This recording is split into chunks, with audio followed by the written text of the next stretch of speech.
Chapter 18. When I get home that evening, both of the kids greet me at the door. My mother is in the background, with steam pouring out of the kitchen. I presume it has something to do with dinner and that she has everything under control. In front of me, Sharon's face is beaming up at me. "Guess what?" she says. "I give up," I say. "Mommy called on the phone," Sharon says. "She did," I say. I glance up at my mother. She shakes her head. "Davy answered the phone," she says. "I didn't talk to her." I look down at Sharon. "So what did Mommy say?" "She said she loved Davy and me," says Sharon. "And she said she would be away for a while," adds Davy. "But that we shouldn't worry about her." "Did she say when she would be coming back?" I ask. "I asked her that," says Davy. "But she said she couldn't say right now." "Did you get a phone number so I can call her back?" I ask him. He looks down at the floor. "David, you were supposed to ask her for the number if she called." He mumbles, "I did, but she didn't want to give it to me." "Oh," I say. "Sorry, Dad." "It's okay, Dave. Thanks for trying." "Why don't we all sit down to dinner?" my mother says cheerily. This time the meal is not silent. My mother talks, and she does her best to cheer us up.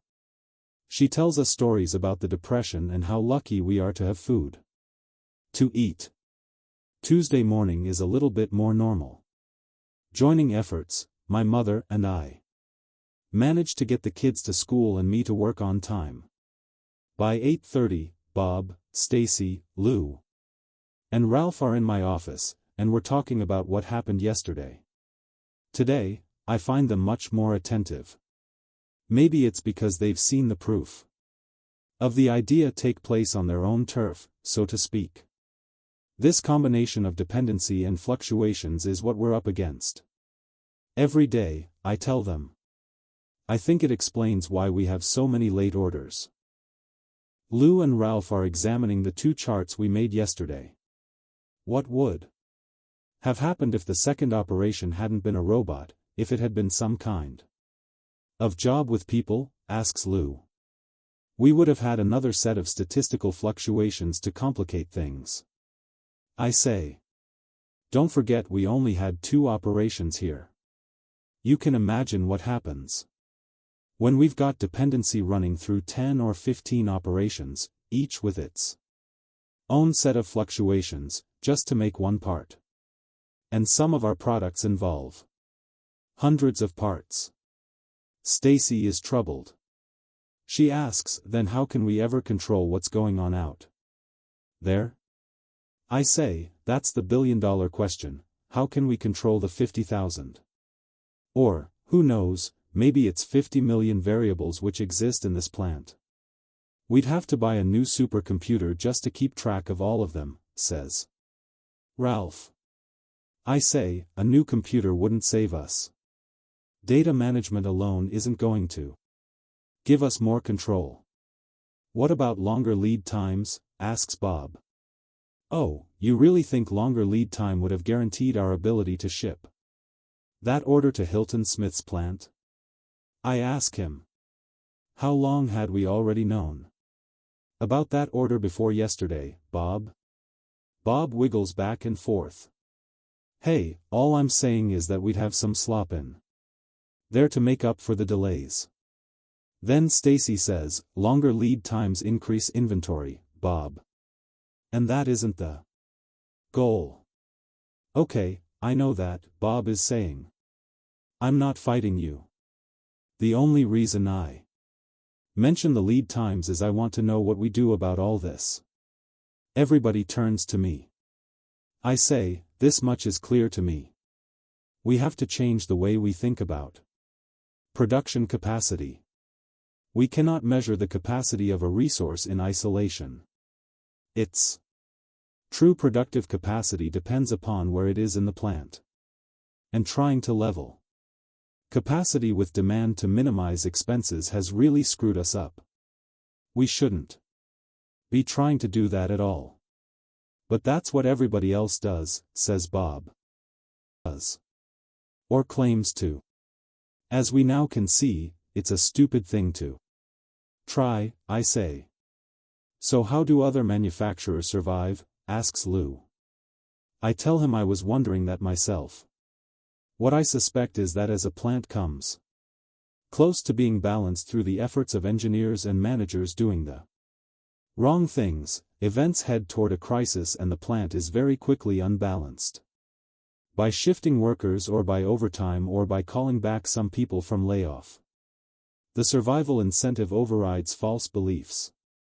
Okay, but again, what are we going to do? Asks Bob. We can't hire without division approval. And we've even got a policy against overtime.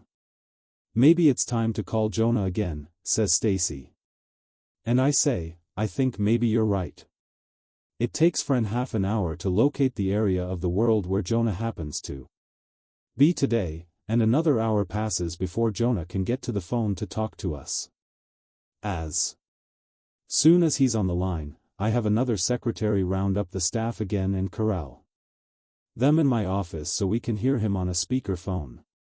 While they're coming in, I tell Jonah about the hike with Herbie where I discovered the meaning of what he was telling me, and what we've learned about the effects of the two phenomena in the plant. What we know now, I tell him, is that we shouldn't be looking at each local area and trying to trim it. We should be trying to optimize the whole system. Some resources have to have more capacity than others.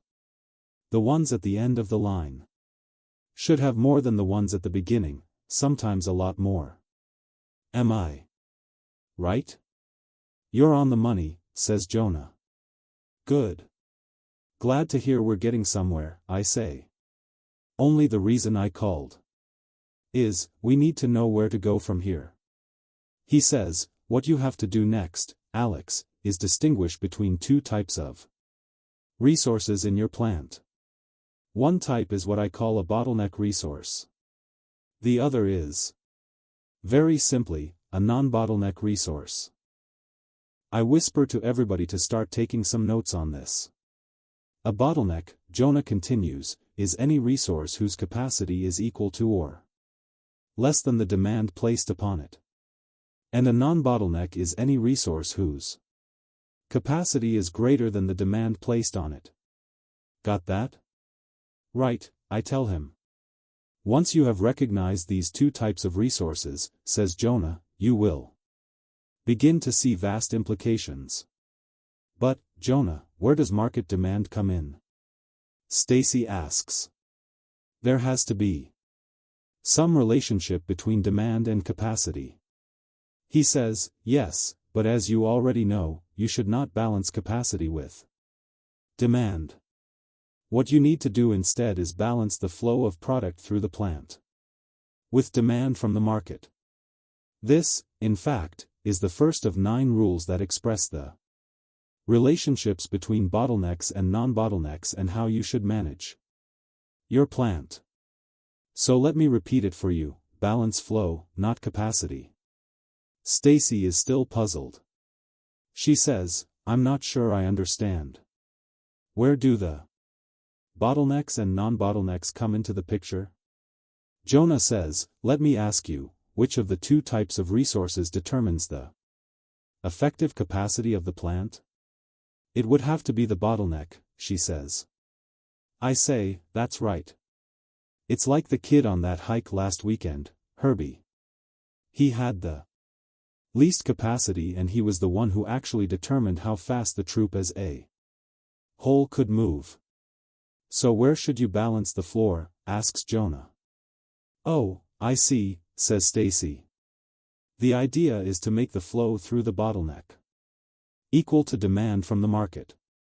Basically, yes, you've got it, says Jonah. Actually, the flow should be a tiny bit less than the demand. How come? Asks Lou. Because if you keep it equal to demand and the market demand goes down, You'll lose money, says Jonah. But that's a fine point. Speaking fundamentally, the bottleneck flow should be on a par with demand. Bob Donovan is now making various noises, trying to get into the conversation. Excuse me, but I thought bottlenecks were bad, says Bob. They ought to be eliminated where possible, right?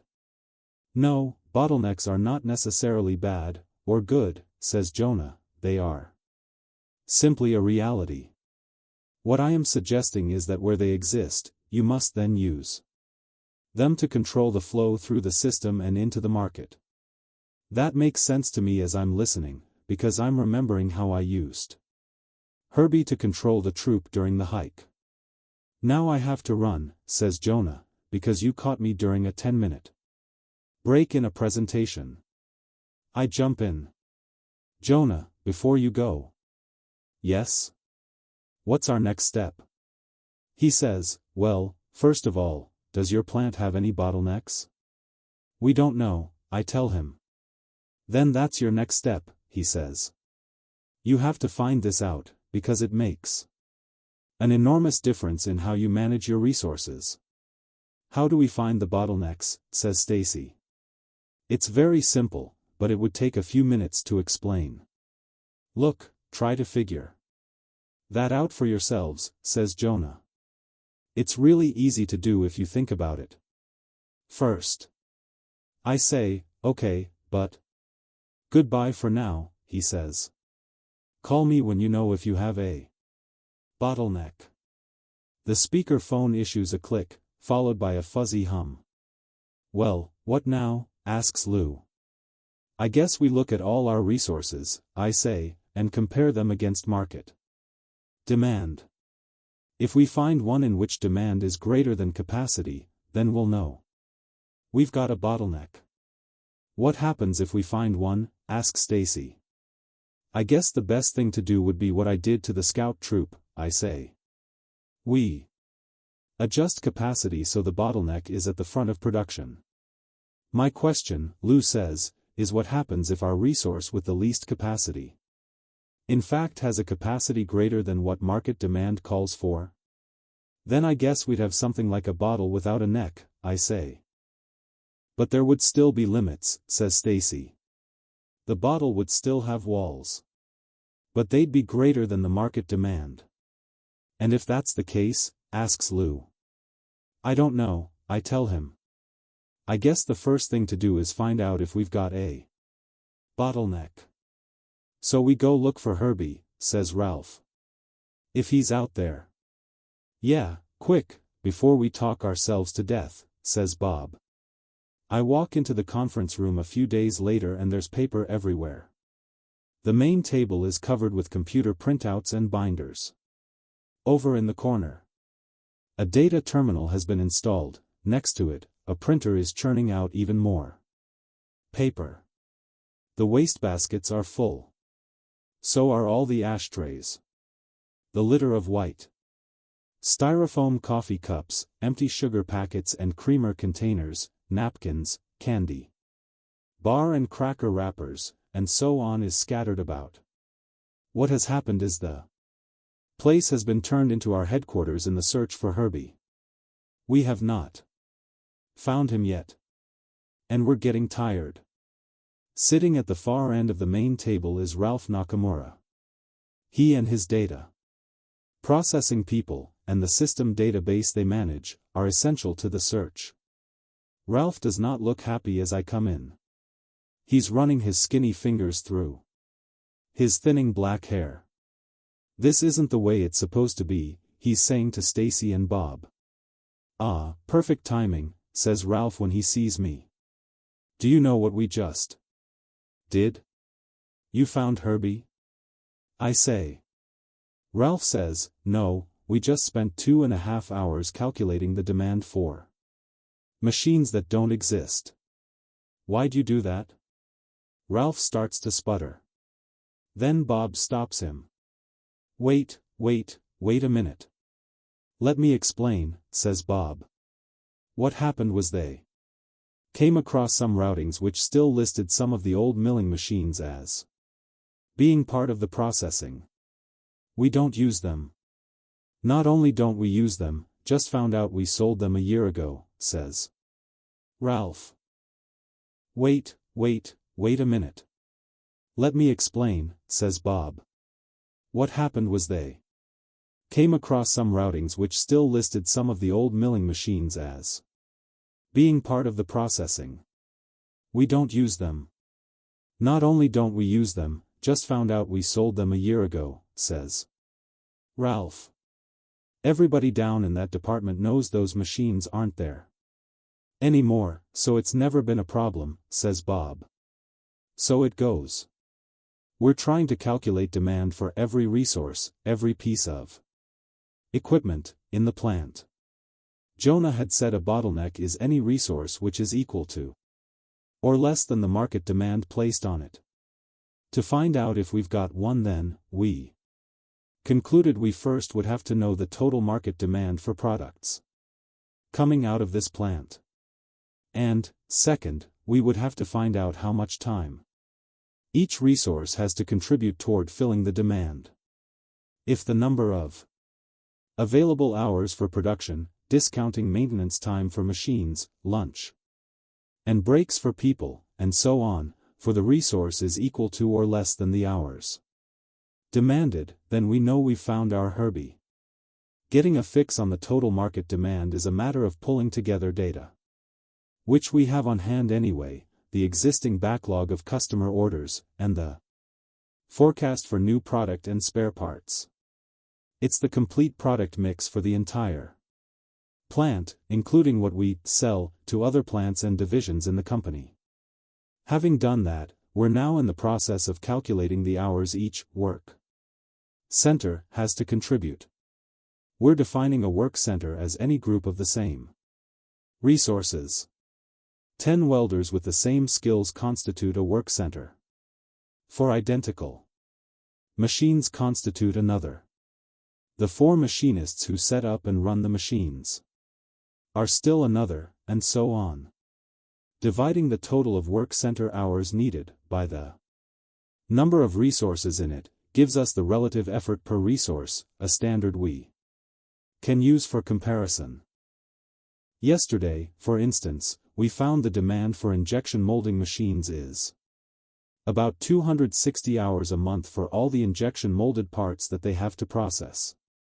The available time for those machines is about 280 hours per month, per resource. So that means we still have reserve capacity on those machines. But the more we get into this, the more we're finding that the accuracy of our data is less than perfect. We're coming up with bills of material that don't match the routings that don't have the current runtimes, or the correct machines, as we just found out, and so on. The problem is, we've been under the gun so much that a lot of the updating has just fallen by the wayside, says Stacy.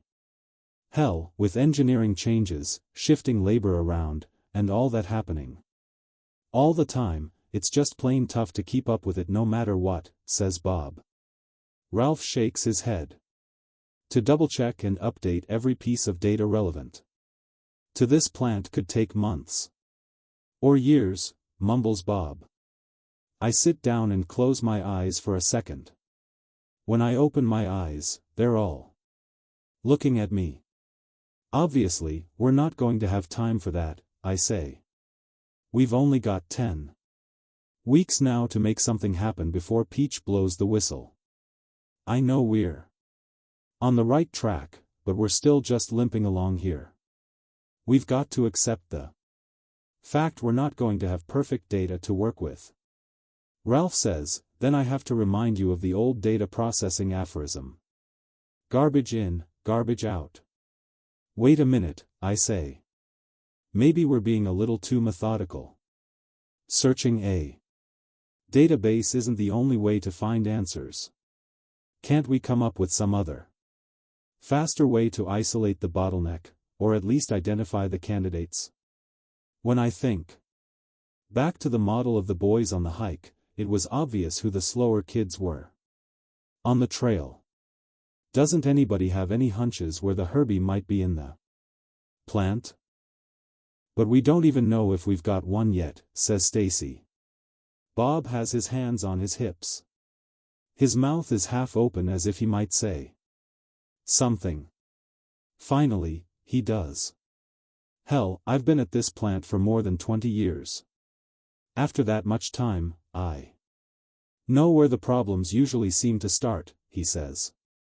I think I could put together a list of areas where we might be short on capacity. At least that would narrow the focus for us. It might save some time. Stacy turns to him.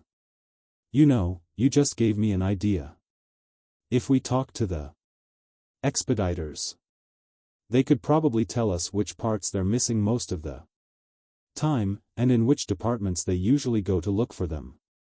What good is that going to do? Asks Ralph. The parts most frequently in short supply are probably the ones that would pass through a bottleneck, she says. And the department where the expediters go to look for them is probably where we'll find our Herbie. I sit up in my seat. Yeah, that makes a lot of sense.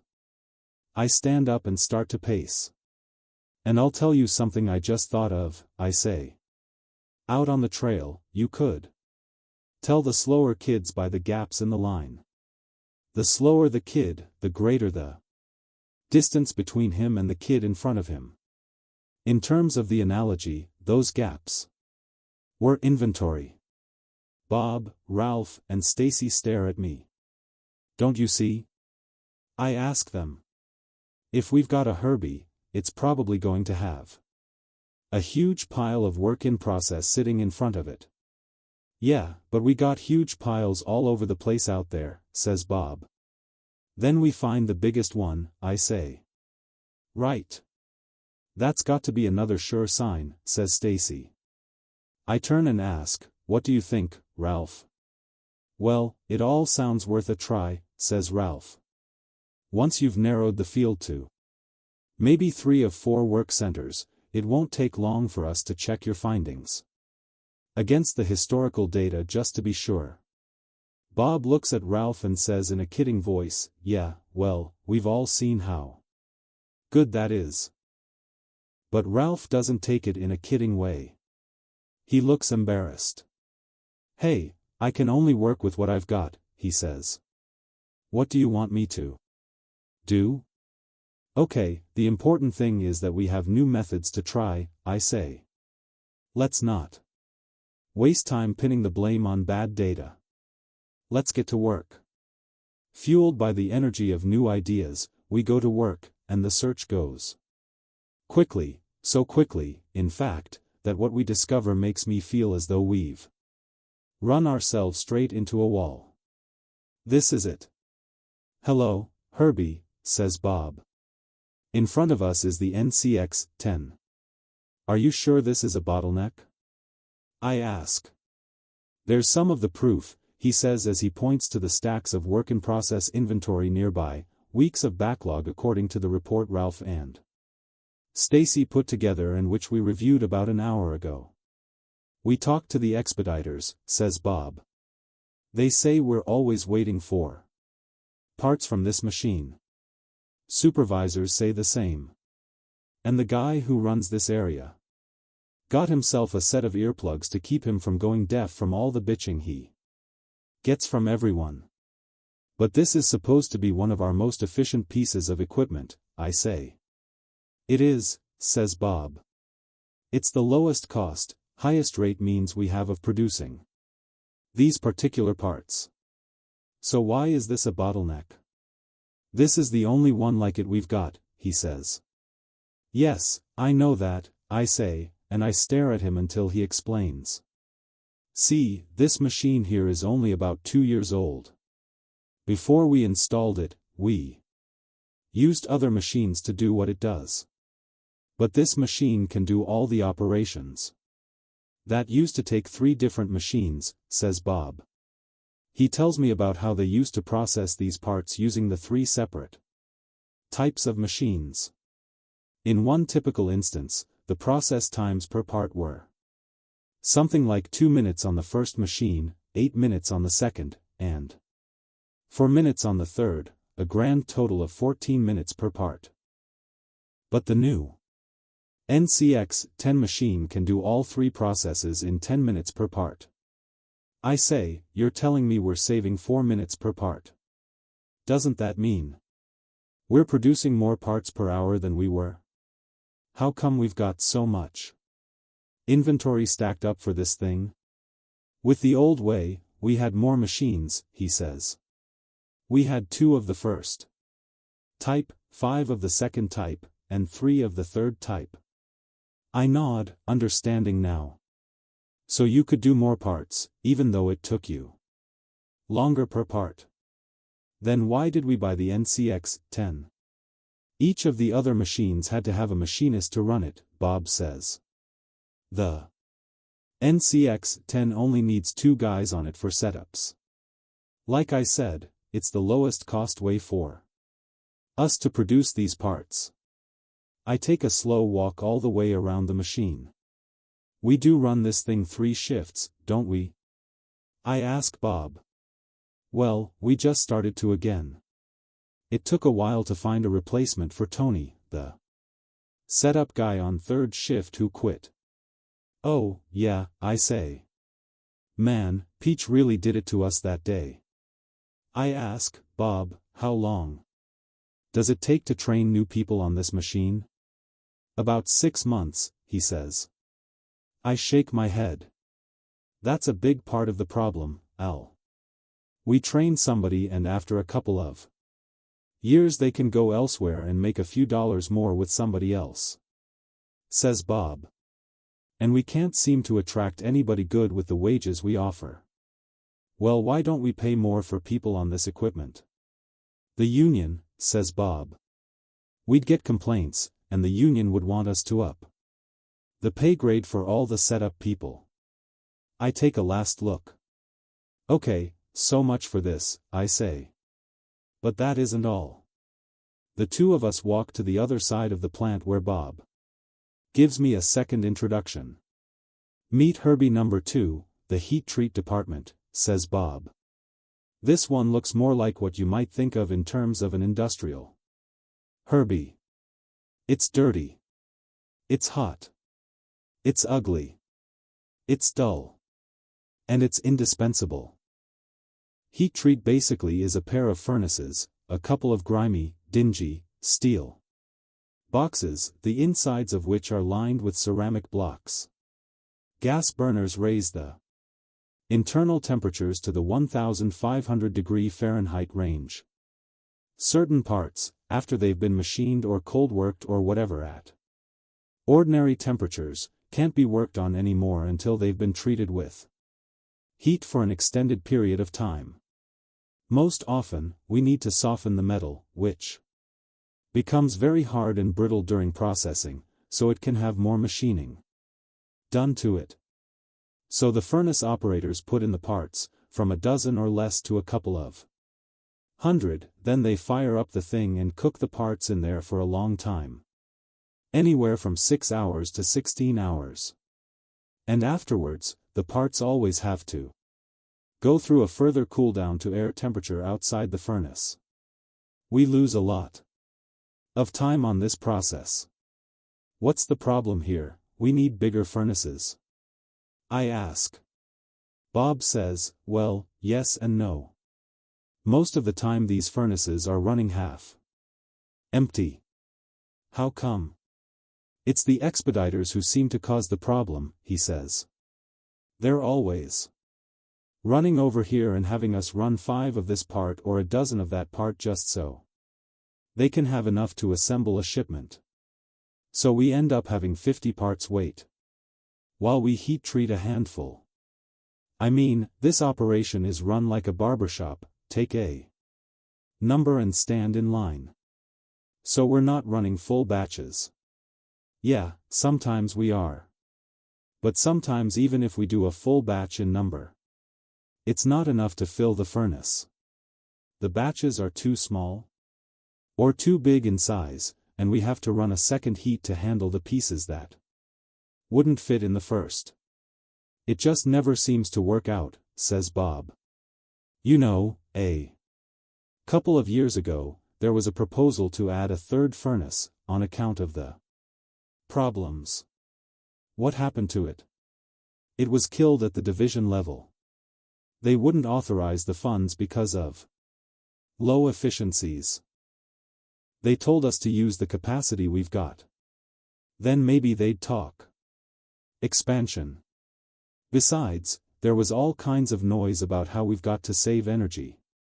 And how another furnace would burn twice as much fuel and all that.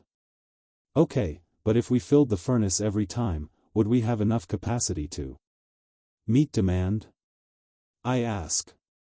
Bob laughs. I don't know. We've never done it that way before. Once upon a time, I had an idea for doing to the plant essentially what I did with the boys on the hike. I thought the best thing to do would be to reorganize everything so the resource with the least capacity would be first in the routings. All other resources would have gradual increases in capacity to make up for the statistical fluctuations passed on through dependency. Well, the staff and I meet right after Bob and I get back to the office, and it's pretty obvious, awfully damn quick, that my grand plan for the perfect unbalanced plant with Herbie in front is just not going to fly. From a production standpoint, we can't do it, says Stacy. There is just no way we can move even one Herbie, let alone two, to the front of production, Bob says. The sequence of operations has to stay the way it is. There's nothing we can do about it. Okay, I already can see that, I say. We're stuck with a set of dependent events, says Lou. As I listen to them, I get that old familiar feeling which comes whenever a lot of work and energy are about to go down the tubes. It's kind of like watching a tire go flat. I say, okay, if we can't do anything to change their position in the sequence, then maybe we can increase their capacities. We'll make them into non-bottlenecks. Stacy asks, but what about the step up in capacity from beginning to end? We'll reorganize, we'll decrease capacity at the head of production and increase at each stage on through, I suggest.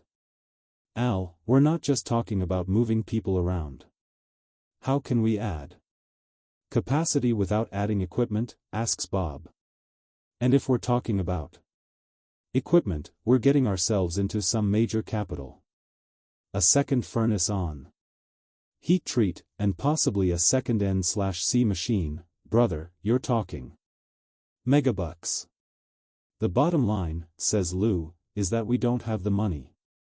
If we think we can go to Peach and ask him for excess capacity for a plant that currently isn't making money in the middle of one of the worst years in the company's history, well, excuse my French, but we're out of our goddamned minds.